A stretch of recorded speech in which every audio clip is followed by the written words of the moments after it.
This episode, we're going to take a look at how we can design a Formula One first impressions area. Hoping everyone's week is off to a great start, we're going to go ahead and jump into this project. I first want to say if you could go ahead and drop a like down below, that will truly help me out and it will inspire me to continue on creating great content. Now, breaking down this project, I will have a project file down below in the description of the final version. And in fact, the beginning version that you see here, which is just an empty artboard with the grid layout already selected. We have a 410 and 432 for column width. And it will also come with all the color palettes that you need, character styles, and the components. For the components, I have simple icons and the F1 logo. We'll add more components simply because we see that we have kind of repetitive components here, or components that are the exact same. The only thing that's different is in fact the content itself. I did also want to show you slide 1. So this would be our design with slide 1. And then when the progress bar is finished, we're hoping to jump to slide 2 with a cool animation of the background and the text changing. But you kind of get the idea here. So let's actually get started with this project. Two things I do want to know with the character styles is that I got all the character styles and the colors from the F1 site. If we jump into the official Formula One site, you notice that they are using the Formula One font, and then their other or secondary font, they are using Titanium Web. You can grab Titanium Web on Google Fonts. Simply searching Titanium Web on Google Font, you'll see that it's right here. As far as the Formula One font that they use, you can go ahead and just Google that and be able to download it for free. First things first, we want to go ahead and select the rectangle tool and just create a background for this. The background color of this project, I'm going to go ahead and set it to this 15151E. And what we're going to do is simply with the rectangle is throw on a first background picture, which is going to be that McLaren. Having found that article, what we can do is right click on the image and open it up in a new tab. And in XD, the cool thing is you don't necessarily need to download the image. What you could do is in fact just drag it onto the rectangle that you created and just drop it. And that should just load it as a background. Now, I do want to drop the opacity of this background to a 70% so that we can kind of darken it a bit with the actual artboard background of that 151513. Next up, let's go ahead and do the navigation. And what I typically like to do is just grab a rectangle tool. And for this navigation, we're going to set it to a height of 200. And I'm just going to leave the border set so that we could center our navigation items in the middle of the 200 height pixel rectangle. So let's set that to 200 pixels. If I can just get that right. Son of a bitch. Disable the fill and let's go ahead and drop in the logo. You've got this F1 logo from the F1 site, and we're just going to keep everything within this container right here. What we could then do is go ahead and add the navigation items. So our first one is races, and I'm going to try to speed this up a bit so that we don't waste too much time on silly, minute things. Our first navigation item is going to be 100 pixels away from the logo. And after that, each navigation item, we're going to set it of a margin of 80 pixels from each other. And then it is teams for our last one. We then need to just drag this over to the end.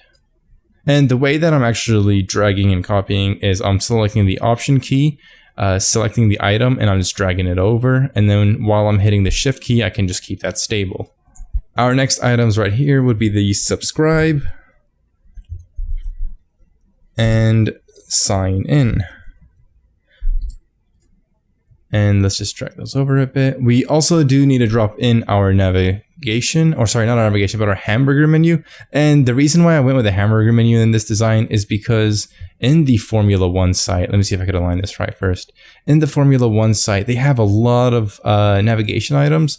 And I feel that it could just get too messy, especially when you're trying to work with a more clean design. So adding this hamburger menu will allow for navigation items that are not as important to the user, such as races, standings, or driving, or the teams. Navigation items that are not as important can simply just be opened up in a navigation item.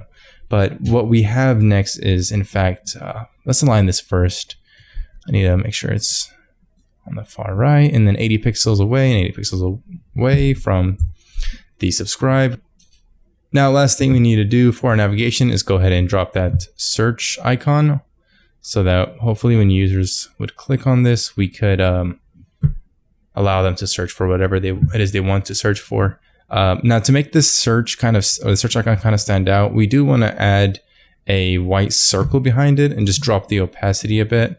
We could drop this to, let's say, 20%. Get rid of that horrendous border. And then just center this. First, we want to push the white circle behind it. And I did that with Command. And then I believe it's just a left bracket. But that will push it behind. And let's see if we can center this. And if we don't know if we've centered it correctly, we could select both items. And then that will give us the option to center them correctly there. And then we simply need this to be 80 pixels away from the sign-in. Cool, so let's just disable this grid so that we can have a better look. I think that's good so far. If we go ahead and remove our guide for the navigation, we could see that the navigation is complete. We do need to add that F1, F2, F3. If we go back into, let's close this, to the main Formula One website, we see that they have this F1, F2, F3. And this is what I was talking about earlier on how they have a lot of navigation items, but we are going for a more slick and clean navigation. So that's why we went ahead and dropped that hamburger menu. So if users wanted to look for more navigation links or pages, they can just simply click that. But we need to create this F1, F2, and F3. And the cool thing is that they are using their Formula One font that we did download earlier. So let's go ahead and add that in. If we just type in F1, and I think it's just this character style F1, F2, F3, which is, if we just highlight this item and select that, which is just a Formula One font with the display bold, 18 pixels. And I did not mention my character style for the navigation, which is just Atilium Web, 18 pixels with regular font weight. The line height doesn't really matter too much. In our case, we could just set it to whatever we want since it is a navigation item, but it is better to set it to 20 pixels or 18 pixels rather than having it 60 if you ever send it off to a developer. But having this F1, what we need to do is add that R trademark. So I'm just going to go ahead and copy and paste that in. So what this R trademark is, actually I just learned, is a registered trademark. And what we could do in Adobe XD is just superscript it, and we'll set it there. And then we just want to copy, let's just set it to 40 pixels, which is half the margin of our navigation items, and change this to F2, and then do the same with another 40 pixels and set this to F3, not F4, F3. And then since these two items are not currently selected or active, we do want to drop this to a 50 opacity. I think that's good. And we can just push this above the hamburger menu. Great. We do want to make sure this is centered between the top and our navigation. So if we select the F1, this is 35 pixels, 34. That's the best we're really going to get. If we just select here 43 and then 34, let's see what we could do. 40 and 37. I think we could just do it 39, 38. I think that looks great. So let's zoom out, and okay, this looks bad. Too spaced out. So let's bring these closer to each other. Let's set them to 20 pixels. Nice, that is definitely a lot neater. Now let's go ahead and turn our grid back on. And what we need to do is just create that headline. And what this headline was, if we go back, wow, what are we doing here? Let's close this out. We don't need our dribble post anymore. I didn't think I mentioned actually, our icons are coming from Feather Icon. We did some tweaks on the arrow, but that's it. Feather Icon, awesome open source icon library that you should definitely check out. We don't need Google Fonts either, and we don't need this image anymore. What we do need is the title. So go ahead and copy this, and let's just paste it in. And for the sake of time, I am just going to use the character styles that I did create earlier, which is headline. And if we change it to area text, I was waiting for it to give me a name. Area text allows us to control the width and height of the text area. So if we just set it to far left of our grid and make it just halfway through here. I don't think we need the says tech director. Again, this is just stylistics. That's even a word. But if we just, let's find the right width of, I think this is our best bet. If we go to the center, it's just too far. Let's just put it to 852, and then we can just set it back to point text. Great. Now we did have a sort of tag that sticks with every single slide or every single story. And what I mean by that is you could see that in the Formula One site, what they did is add these video news, feature news, news, video, opinion tags that stick with every article. So let's create that. And what we did was, I think this McLaren one was in fact news. So let's just stick with that. So we'll put news with the Titanium Web font, and we do want it to stick out. And we have noticed that we haven't even used the color red that Formula One kind of sticks with. So let's actually add a background to this to make it just stick out a little and add some character to it. If we just drop it behind there, bring it forward, make it red. Now let's blow this font up just a bit to 20 pixels.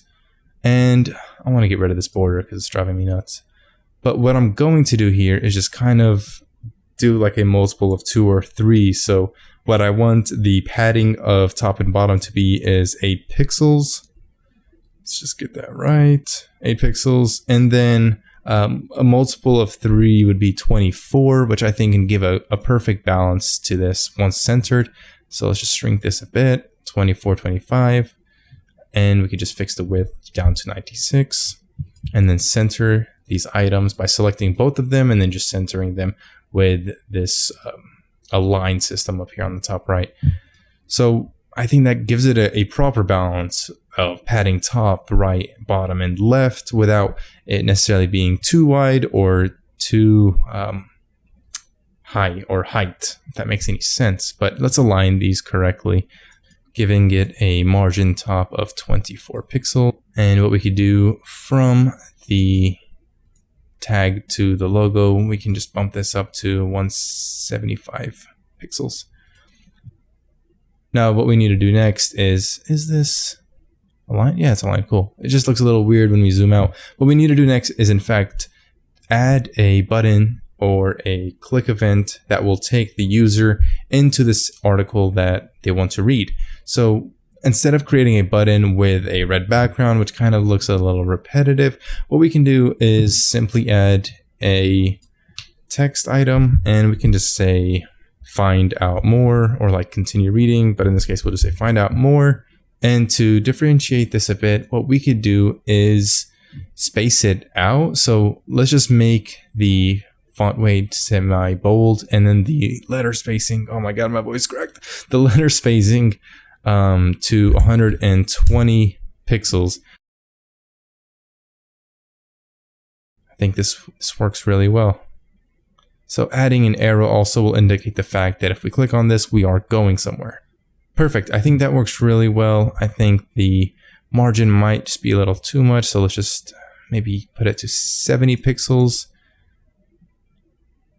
Perfect. I think this looks great. The only thing we're missing is in fact those 3 upcoming slides that we could display on the bottom, and they are going to be the width of these grids right here. So if we add a rectangle tool and simply just drag this here, we can adjust the height so that the height of it can be 200 pixels. And this is a perfect point where we can just create this into a component once we're done. But what I want to do is go ahead and add a background of 000, which is black, and lower the opacity to 50%. That looks good. Disable the border, and we need to then go ahead and add the content of our item. So let's go ahead and do that. I know that the first item is news. So what we can do in here is just add news, and we're just kind of adding a tag and then the date and then the title of our next slide or our article. So in this case, we don't want that letter spacing. We can drop that. Let's make this 16 pixels. We can drop the font weight from semi-bold to regular. And for padding, I do want it to have a 35 pixels and 24 pixel padding from the top. Similar to our date, we can just drag this over, copy it there, and then set that to 35 pixels and 24 from the top. Now, the way dates are displayed on the Formula One website is 16, which is the date, and then the month, August 2019. And this isn't accurate. I kind of just made up some dates here. I got some legitimate titles, or the titles are legitimate from the Formula One website, but then as far as labels and the dates, they might be just a little bit off, which is just fine because this is just a design concept. What I would then like to do is we can just copy this down 24 pixels, which will give us a proper margin to go ahead and copy the title and paste it in here. And we want to change this to a text area, or an area text as they call it in XD, and just drag it out to be the exact width from news to the date. And we can just get rid of the formatting that we kind of have set from the title. And okay, like so. And what I want to do here is I already have a character style of paragraph, so I'll just go ahead and paste that in. Let's create some more room for this. All right, there we go. We can add a period in there. But what this paragraph format is a 18 pixels semi-bold and 38 pixels of line height. And I think we can also add some, or change the font weight, of the date to semi-bold, which will make it just stick out just a little more from the news. What we then need to do is create this into a component, and we could just group all of these items, add it as a component, and then just drag one over and paste it in here, and then just drag it again and then paste it in there. And the cool thing that this does for us, which is not necessarily vital, but if we ever want to change the background color of our main component, we can just do so, and it will just change all the other components on the UI. In this case, it's only 3, so it doesn't really matter to us. So let's go ahead and delete that. What we then need to do is go ahead and add our progress bar, and we can just grab the pen tool, and from the top left, we can go like halfway or something, and just end it there while increasing the size to 4 pixels, changing the border color to our lovely E20600. Let's exit that. Okay, I think we need to just apply as border. Perfect, there we go. And just align it from the top, so like that. That's perfect. Let's exit out of this grid because it's driving me nuts with this light blue. And let's just take a look at it and see if everything looks right. We do need to update the content, so let me go ahead and do that. I'm going to go ahead and grab content from the Formula One site and just paste it in here. Now, having fixed the content, our second slide should be what to watch for in the 2019 Hungarian Grand Prix. And the third slide should be Hamilton wants harder championship fight from Leclerc and Verstappen. Now, since these two slides aren't the active slides at the moment, it is the new McLaren wind tunnel critical to the future performance, we do need to indicate somehow that these two slides are kind of inactive. And the way that I want to do that is if I change the content opacity down to 50%, and we could do the same thing for our third slide. If we just drop this down to 50% as well, where's our opacity? Oh, there it is, 50%. This kind of shows the user that, hey, this one is the one that's really prominent and dominant at the moment, since it is the one we could see most, while these two are still not being displayed yet. And I think we could just adjust the background as well. We can bring this down to 30% to really give it the fact that it's not being displayed at the moment. All right. Now, having those 3 slides, everything looks great. However, we are missing one more thing. As a user, we don't really know what these represent. So what we could do is simply just copy this find out more and just bring it down here with, I'm going to say 18 pixels for now of margin. And we want to change this to say up next, but we don't want it as prominent. So we could just drop down the font size, and semi-bold can turn to regular. And if we just zoom out a bit, bring this up a bit, I think that looks perfect. Don't really think I'm missing much, but what we could do next is add that second slide in. So if you select the artboard, copy and paste it, the things that need to be adjusted is the find out more will turn to a sort of play video button, since our next slide is a video. Our up next, this should be the prominent one with a progress bar, and this should fade out. And the background should be different. The background that we have for slide 2 is in fact Verstappen in sort of a fighting pose. So let's change that. Now I'm gonna just make this prominent. So selecting the content, blow this up with the opacity. The background is set back to 50%. And our main component, I'm hoping this doesn't affect the other ones. Okay, cool. Our main component, if we double click on it, we can drop the opacity. What did we have it at? 50%. All right. And the background to 30%. And I just heard a noise outside and it's kind of creepy, but it's fine. We're going to carry on. Copying this progress bar to our second slide, and then actually adjusting the width so that it kind of give it more of a realistic look that, hey, the next slide just started, like so. We can then change the headline to match slide 2. And actually, when we select it, change it to text area first, then select and replace.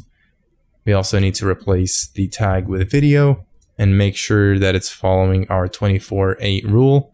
It's at 25, 24. Drop this down a bit. 24 width and an 8 of, sorry, a 24 padding on left and right, and then an 8 padding on top and bottom. Now, if we zoom out, and one thing to mention, the way I'm doing that is I'm selecting option, hovering over the item, and then it shows the padding, or the margins, or paddings. I don't know. And this is kind of the same thing. But the next thing we want to do is change this to play video. And instead of the arrow icon, we can find a play button on feather icons. Paste that play button that we got from feather icons, and let's actually turn the grid on for this one, because we need to line it up correctly. So have this kind of centered, and we want to add some border to this. So I think 30 pixels is good. Disable the background, change the border to our red that we have, and go ahead and center the icon with the circle.